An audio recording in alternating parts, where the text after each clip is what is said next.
Hello friends, स्वागत है आपके इस यूट्यूब चैनल द शिक्षा अड्डा। फ्रेंड्स, जैसे कि आप यहाँ पे देख रहे होंगे कि एक वीडियो सीआई का 99% कंसेप्ट क्लियर कर देगा। अगर इस वीडियो को आप शुरू से अंत तक देखते हैं तो मैं ये दावा कर सकता हूँ कि ये जो कंसेप्ट अभी हम आपको सिखा रहे हैं, ये मैक्सिमम सीआई के क्वेश्चन में अटैक कर देगा। तो आइए ये हम कंसेप्ट अभी सीखेंगे एक क्वेश्चन के माध्यम से, और वो क्वेश्चन के माध्यम से आपके एग्जाम में क्या क्या क्वेश्चन पूछ सकता है वो सारे क्वेश्चन को हम एक ही क्वेश्चन के माध्यम से देख लेंगे। और अभी जो हम लोग कंसेप्ट सीखेंगे उसको ट्री मेथड बोलेंगे। क्या बोलेंगे? ट्री मेथड के माध्यम से पूरे एसआई वाले कंसेप्ट को हम लोग क्या कर लेंगे, क्लियर कर लेंगे। तो आइए फ्रेंड्स, क्या कहता है यह क्वेश्चन और कैसे हम लोग ट्री मेथड को लागू करेंगे। क्वेश्चन बोला ना कि 10,000 रुपये को 3 वर्ष के लिए 10% वार्षिक ब्याज पर उधार दिए जाने पर क्वेश्चन पूछा जा सकता है ये कुछ भी, यानी अब क्वेश्चन पूछा जा सकता है कि साधारण ब्याज क्या होगा, या चक्रवृद्धि ब्याज क्या होगा, या मिश्र धन पूछेगा, या सीआई और एसआई के बीच के अंतर पूछा जा सकता है। क्वेश्चन यहाँ से यह भी पूछा सकता है ना कि ओनली 2 साल के लिए सीआई क्या होगा, या ओनली 3 साल के लिए सीआई क्या होगा, या ओनली 2 साल और 3 साल के बीच ब्याज के जो अंतर होगा ना वो क्या होगा। यहाँ से बहुत सारे क्वेश्चन आपका क्लियर हो जाएगा।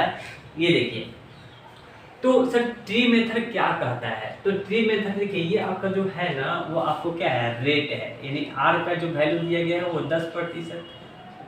यहाँ पे टी का वैल्यू कितना दिया गया है, तो टी का वैल्यू दिया गया है 3, और ये यहाँ पे प्रिंसिपल कितना है, तो सर प्रिंसिपल आपका दिया गया है 10,000। तो सबसे पहला काम क्या है ना कि ये रेट जो है ना उसको भिन्न में लिखिए, यानी इसको लिख सकते हैं 1/10। और अगर भिन्न में लिख लेते हैं तो यहाँ से क्या कर लीजिए, एक नया प्रिंसिपल तैयार कर लीजिए। क्या कर लीजिए? नया प्रिंसिपल तैयार कर लीजिए। यानी अब नया प्रिंसिपल तैयार करने का रूल होता है कि ये इसके हर कितना है, 10 है, और जो टाइम है ना ये टाइम इसका पावर होगा। क्या होगा सर? पावर। तो अब आप बोलिएगा ना कि 10 का क्यूब, तो 10 का क्यूब होता है आपका होता है 1000 होता है। कितना होता है? 1000। यानी अब जो मेरा प्रिंसिपल होगा ना वो 1000। क्या नया प्रिंसिपल क्या होगा? 1000। पहला कंसेप्ट ट्री रूल का। उसके बाद आपको करना क्या है ना कि देखिए, हमको 3 साल तक की बात करना है, यानी टाइम जो है ना वो क्या है, तो टाइम 3 साल के लिए। तो हम सबसे पहले 1 साल के लिए ब्याज प्राप्त कर लेते हैं, यानी 1 साल का सीआई। तो सर 1 साल का सीआई, अब जो हमको ब्याज मिलता है ना हमेशा प्रिंसिपल पर मिलता है, यानी पहला साल के लिए हमको जो सीआई पर ब्याज, सीआई का जो ब्याज मिलेगा ना वो प्रिंसिपल पर मिलेगा। तो आप मुझे एक बात बताइए कि ये 10,000 है प्रिंसिपल, 10,000 का अगर हम 1/10, क्या 1/10, या आप ऐसे बोल सकते हैं कि 10,000 जो प्रिंसिपल है उसका हम कितना 10% निकालेंगे। तो 10% यानी 1/10 निकालेंगे तो कितना हो जाएगा, तो सर ये आपका हो जाएगा 100। कितना हो जाएगा? ये आपका हो जाएगा 100, यानी ये आपका क्या है, 1 साल के लिए सीआई यानी ब्याज है। अगर हम दूसरी साल की बात करें यानी क्या हो जाएगा, ये दूसरा साल का जो हमको ब्याज मिलेगा वो क्या मिलेगा, तो इस बार जो मुझे दूसरे साल के लिए ब्याज मिलेगा ना एक प्रिंसिपल पर तो मिलेगा ही मिलेगा, उसके बाद मुझे ये ब्याज पर भी ब्याज मिलेगा। इसीलिए तो बोला जाता है कि चक्रवृद्धि ब्याज क्या होता है, ब्याजों पर ब्याज। क्या? ब्याजों पर ब्याज, इसके लिए बोला जाता है। तो आप मुझे बताइए कि पहला यानी इस पर आप 10 इसका 10% निकालिएगा तो कितना हो जाएगा, तो सर ये आपका हो जाएगा 100 हो जाएगा। उसके बाद अब इस पर भी लगेगा, यानी 100 का 10% कितना हो जाएगा, तो आप बोलिएगा 10 हो जाएगा। ये आपका दूसरे साल के लिए ब्याज। अगर हम बोलते हैं तीसरा साल तो आप बोलेंगे सर ये कितना बार तक हम काम करेंगे, तो आप मुझे बताइए कि 3 साल तक के लिए ना, तो देखिए 1 साल के लिए ये हो गया, दूसरा साल के लिए ये हो जाएगा, और तीसरा साल के लिए ये होगा। तो आप मुझे बताइए कि 10,000 का 10% यानी क्या हो जाएगा, 100 हो जाएगा। इस पर तो मिल गया, उसके बाद अब इस पर मिलेगा यानी क्या हो जाएगा, 100 का 10% कितना हो जाएगा, 10 हो जाएगा। अब आपको फिर इस पर भी मिलेगा, इस पर भी मिलेगा। अब आप मुझे बताइए कि ये 100 का 10%, तो सर आप बोलिएगा आपका 10 हो जाएगा। अब इस पर भी मिलेगा, यानी 10 का 10% कितना हो जाएगा, 1 हो जाएगा। 10 का 10% कितना हो जाएगा, 1 हो जाएगा। और आपको दिखाई दे रहा होगा ना कि ये ट्री के जैसा दिखाई दे रहा होगा, ठीक है ना। तो यही होता है ट्री मेथड। अब आपको यहाँ से किस तरीका से क्वेश्चन को अब हमको बनाना है, कैसे इसको हम लोग क्वेश्चन में अप्लाई करेंगे, वो आप सीखेंगे हम। तो फ्रेंड्स, सबसे पहले आप मुझे एक बात बताइए, क्या बताना है सर, कि प्रिंसिपल तो यहाँ पे आपका कितना है, प्रिंसिपल तो आपका यहाँ पे 1000 है, प्रिंसिपल कितना है, 1000 है। अगर हम आपसे बोलते हैं कितना, बहुत सारी चीज यहाँ से अब हम आपको बोलने वाले हैं, एक बार इसको ध्यान से देखिए। तो देखिए फ्रेंड्स, यहाँ से हम लोग किसका किसका रेशियो प्राप्त कर सकते हैं। तो हम यहाँ से प्रिंसिपल का, अमाउंट का, सीआई का, एसआई का, सीआई और एसआई के बीच के अंतर का, ओनली 2 साल के लिए ब्याज, ओनली 3 साल के लिए ब्याज, इस सारा चीज़ का रेशियो इस माध्यम से हम लोग तैयार कर सकते हैं। और जब इसको तैयार कर लीजिएगा तो क्वेश्चन आपको बनाना बहुत ज़्यादा इजी हो जाएगा। तो आइए सबसे पहले प्रिंसिपल, तो सर प्रिंसिपल आपका कितना, तो आप बोलिएगा 1000। तो यहाँ पे क्या हो जाएगा, 1000 आपका प्रिंसिपल हो जाएगा, यानी आप बोलिएगा जो प्रिंसिपल का रेशियो होगा वो कितना होगा सर, 1000। अमाउंट, तो अमाउंट क्या होगा, तो सबसे पहले आप ये चीज़ समझिए कि अगर हम यहाँ से लेकर इस चीज को बात करें, यानी ये देखिए ये 100 है, 100 है, 100 है, यानी पहला साल के लिए ब्याज, दूसरा साल के लिए ब्याज और तीसरा साल के ब्याज। सेंशन किसका होता है, तो आप बोलिएगा सर एसआई का होता है, क्या होता है, एसआई का। ये 100 100 100 यानी कितना हो जाएगा, 300। ये 300 आपका क्या हो जाएगा, 300 आपका एसआई हो जाएगा। कितना हो जाएगा, 300 आपका एसआई होगा। एक चीज आपको और यहाँ ध्यान देना है, क्या ध्यान देना है सर, अगर हम ये पूरे को अगर हम जोड़ते हैं तो ये पूरा आपका क्या होता है, तो पूरा आपका सीआई होता है। क्या होता है, सीआई। तो देखिए 300, 10, 20, 30 और 1, 31, यानी 331 क्या हो जाएगा, ये 331, ये आपका क्या हो जाएगा सर, ये आपका हो जाएगा सीआई।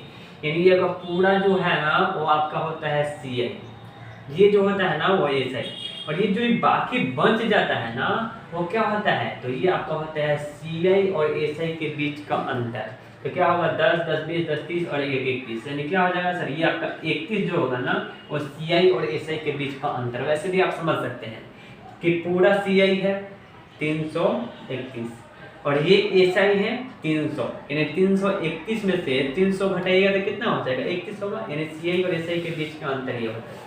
हम बोलते हैं कि ओनली 2 साल के लिए जो सीआई होगा ना, तो ध्यान से आप देखिएगा, क्या देखना है सर, ध्यान से आपको ये चीज देखना है ना कि हम केवल 2 साल के लिए बोल रहे हैं।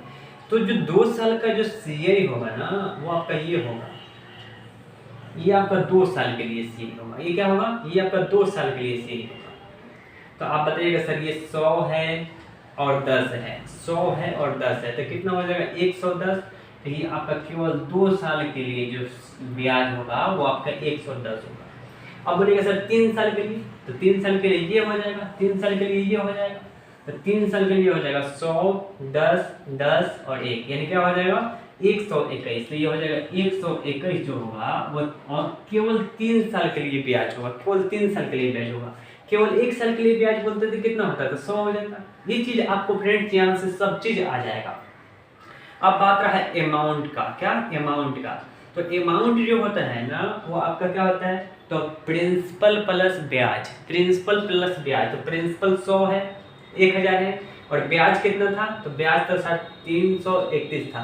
तो जब जोड़ेंगे तो क्या हो जाएगा, तो सर जोड़ेंगे तो आपका हो जाएगा 1331। कितना हो जाएगा, 1331। अब यहाँ से आप देख रहे होंगे ना कि मुझे principal, amount, SI, CI, SI और सीआई के बीच का अंतर, ओनली 1 साल के लिए, ओनली 2 साल के लिए, इस सारा चीज का हमको रेशियो प्राप्त हो गया। अब यहाँ से क्वेश्चन कुछ भी दे दे उसको तुलना करेंगे और हम क्या करेंगे, क्वेश्चन को बना लेंगे। तो आइए हम अब क्वेश्चन को बनाते हैं। देखिए यहाँ पे 10,000 आपको ये जो दिखाई दे रहा है ना, तो प्रिंसिपल दिखाई दे रहा है। क्या दिखाई दे रहा है सर, प्रिंसिपल दिखाई दे रहा है। तो आप मुझे एक बात बताइए कि अकॉर्डिंग टू क्वेश्चन प्रिंसिपल 10,000 है, लेकिन यहाँ पे प्रिंसिपल कितना है, तो आप बोलिएगा सर प्रिंसिपल यहाँ पे आपका दिए गया है 1000। यानी हम बोल सकते हैं, थोड़ा सा आपको एक चीज को ध्यान से देखना है। हमने ये यहाँ कर दिया और उसके बाद आप बताइए इसका वैल्यू कितना है सर? तो आप बोलिएगा सर इसका जो वैल्यू है ना वो आपका 10,000 है। कितना है? 10,000 है। तो अगर ये 1,000 का वैल्यू 10,000 है, तो आप यहाँ से क्या कर लीजिए, एक का वैल्यू ज्ञात कर लीजिए। किसका वैल्यू ज्ञात कर लीजिए? एक का। तो इसमें आप बोलिए ना किससे गुना कर दीजिएगा? 10 से गुना कर दीजिएगा, तो क्या ये सेटिस्फाई नहीं कर देगा?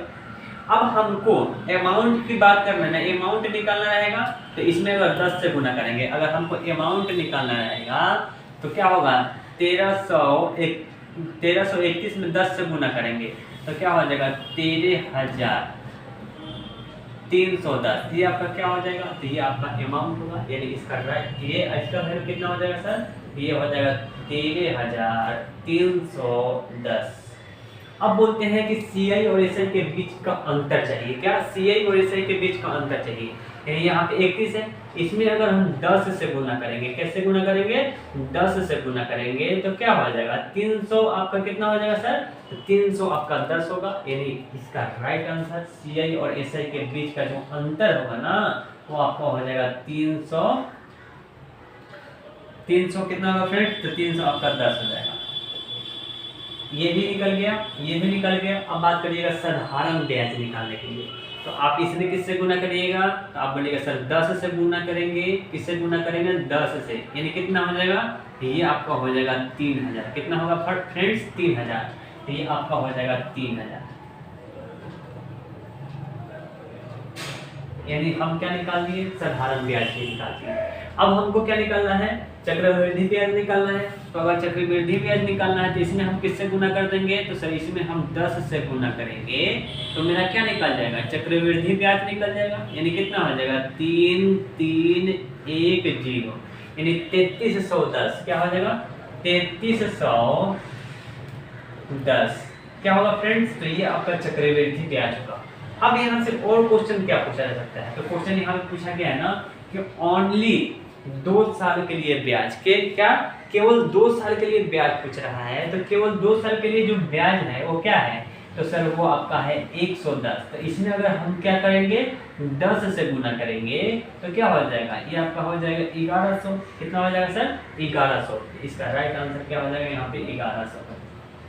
अगर बोलता है यहाँ पे केवल 3 साल के लिए जो ब्याज होगा वो क्या होगा? तो केवल 3 साल का जो ब्याज का अनुपात है वो क्या है? 121। और इसमें अगर 10 से गुना करेंगे तो क्या हो जाएगा? 1210 हो जाएगा। तो ये क्या है? सर ये आपका 3 साल के लिए ब्याज है। अब यहाँ से और भी क्वेश्चन पूछा जा सकता है। क्या पूछा जा सकता है? कि ओनली 3 साल और ओनली 2 साल के बीच जो ब्याज का डिफरेंट है वो क्या है? तो आप मुझे बताइए कि यहाँ पे 110 है और यहाँ पे 121 है। इस दोनों के बीच के अंतर की बात करें तो क्या हो जाएगा? तो आप बोलिएगा सर ये आपका 11 होगा। यानी अगर हम 11 में 10 से गुना करेंगे ना तो ये क्या आएगा? तो आप बोलिएगा सर ये आपका आ जाएगा ओनली 2 ईयर और 3 साल के ब्याज के बीच का अंतर आ जाएगा, यानी आपका 110 हो जाएगा। तो फ्रेंड्स ये एक क्वेश्चन के माध्यम से आपने क्या क्या देख लिया?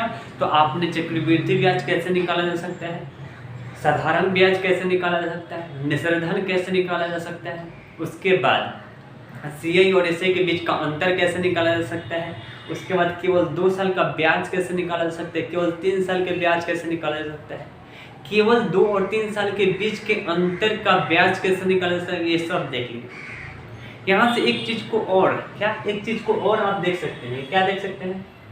प्रिंसिपल। तो प्रिंसिपल तो सर आपका यहाँ पे 1000 हम लोग मान ही लिए हैं। क्या 1000 नए प्रिंसिपल हम लोग तैयार ही कर लिए हैं। तो आशा करते हैं फ्रेंड्स ये चीज़ आपको समझ में आया होगा।